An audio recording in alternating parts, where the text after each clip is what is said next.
Guys, mic handle ni senang lah nak bawa ke mana-mana. Kalau korang contoh ada satu ni je kan. Lepas tu kalau korang macam takut, aku takut tertinggal lah.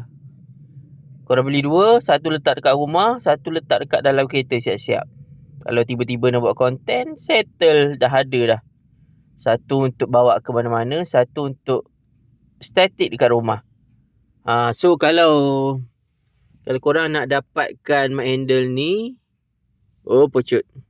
Kalau korang nak dapatkan mic handle ni, korang boleh dapatkan dekat beg kuning. Nanti ni macam kau kena adjust lah sikit. Baru dia nampak kemeh macam tu.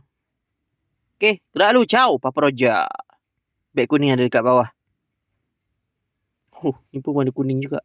Ngam-ngam Bye.